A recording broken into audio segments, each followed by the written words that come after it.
Bonjour et bienvenue à une nouvelle dévotion. Mon nom est Benoît Trudeau.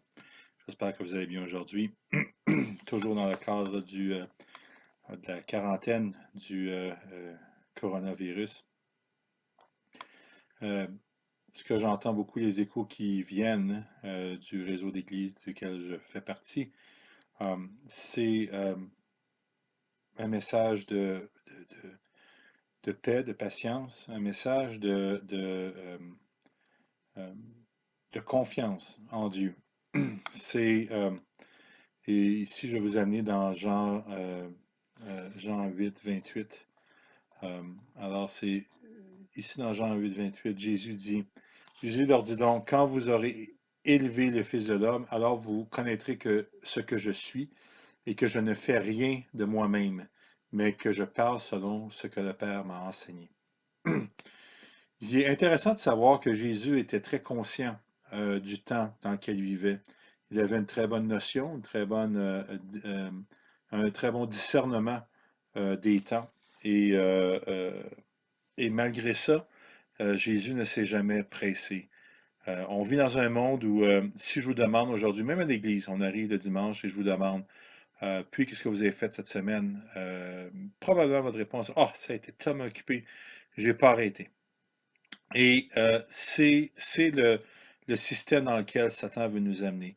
C'est le système que Satan a créé, un système d'occupation, un système que si on renverse ça avec la réponse que Jésus a donnée, ou qu'est-ce que Jésus a dit, probablement que si vous aviez demandé à Jésus, et puis qu'est-ce que tu as fait aujourd'hui, et il vous aurait probablement répondu rien. Même laisser un silence dans une vidéo est difficile. Alors, ne rien faire est de Dieu.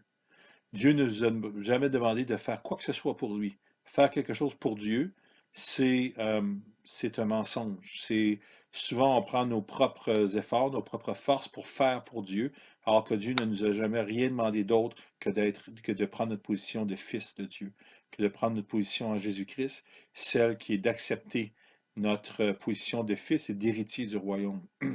Et si on comprend vraiment ça, on ne sera pas gêné lorsque quelqu'un nous demande, puis qu'as-tu fait cette semaine?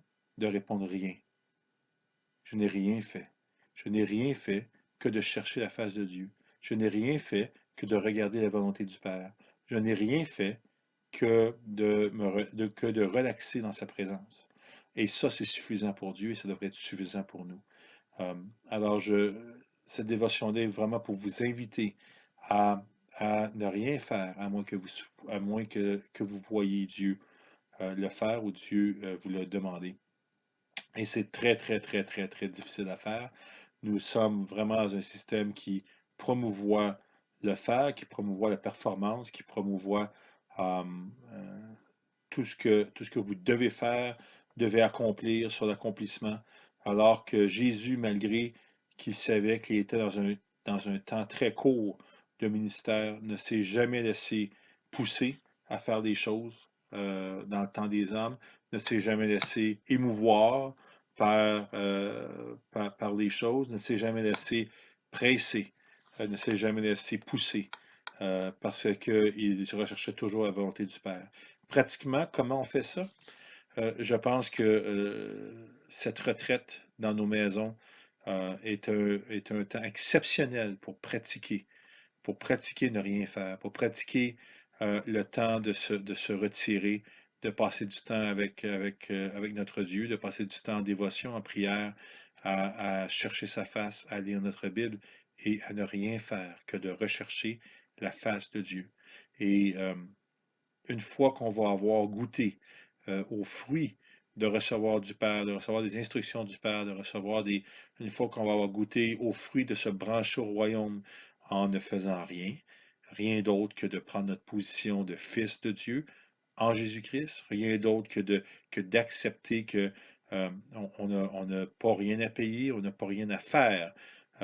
C'est drôle qu'on promouvoit le message de la grâce, le salut par grâce, et qu'en même temps, on promouvoit le faire, le cours, la course infatigable pour faire le plus de choses pour Dieu. Combien de pasteurs, que j'ai lues, que j'ai entendues sur leur lit de mort, qui disent, oh, j'aurais aimé en faire plus pour Dieu, j'aurais aimé en faire plus pour Jésus. Eh bien, ça, c'est un message de l'enfer, c'est un message du diable qui veut nous épuiser à faire des choses, qui veut nous donner une urgence qui n'existe pas dans le royaume de Dieu et pour Dieu. Puisque Jésus lui-même dit, euh, euh, je ne fais rien de moi-même, mais je parle selon ce que le Père m'a enseigné.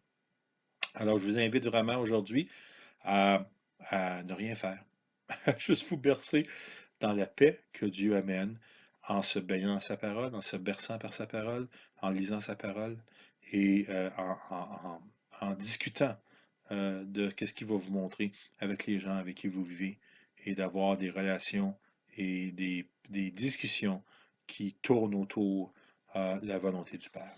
Alors, passez une très bonne journée. À la prochaine.